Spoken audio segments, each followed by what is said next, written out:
We've been talking so much about the idea from the White House that this would be a surgical limited strike, like they could bring these ships into the Mediterranean, start lobbing these missiles into Syria, and that would be it. The message would be sent. But there are many variables here which can change that equation, and the very first one that you have to talk about, of course, is the reaction. Now, what Syria itself will do, it is very clear that Syria will respond militarily and very strongly diplomatically. But I think, Tom, what's most important is that Syria has three very strong allies in the form of Russia, China, and Iran. They provide support to Syria and have for quite some time. We would anticipate that that support would continue, and at the end of this strike, Syria may come out stronger than it is before the strike. They could actually bolster their support, Absolutely. send them more weapons, more support, more everything, and they'd have the pretext to do so, saying you were just attacked by a superpower. Of course we can send you more things. Absolutely correct. Without the implementation of a no-fly zone, that would occur. That would be an astonishing development. That would be nothing that the United States would want, obviously. Let's get rid of that now and talk a little bit more about the country itself right now. We know that all these insurgent groups are there right now. They are fractured there from many different places.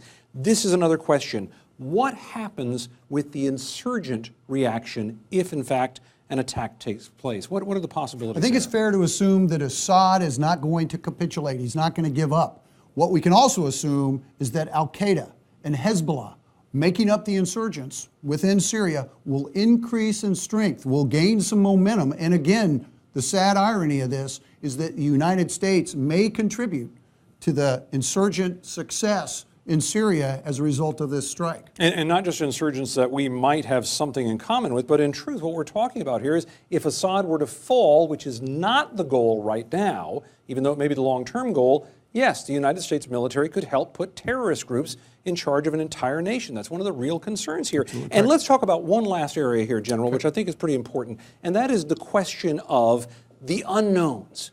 You go into any battle, you launch anything like this, and simply there are going to be things that go wrong, whether or not it's technological or in an intelligence sense. Explain that. Well, Tom, the sad part is that as a career intelligence officer, the intelligence sometimes can be wrong.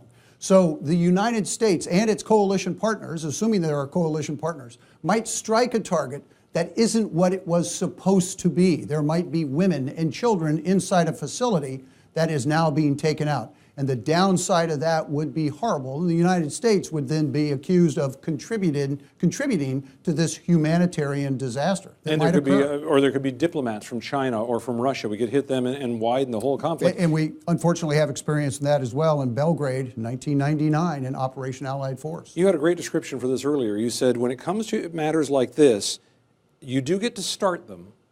You don't get to finish them. The on button belongs to you when you begin. You transfer possession of the off button to your opponent once you begin this fight.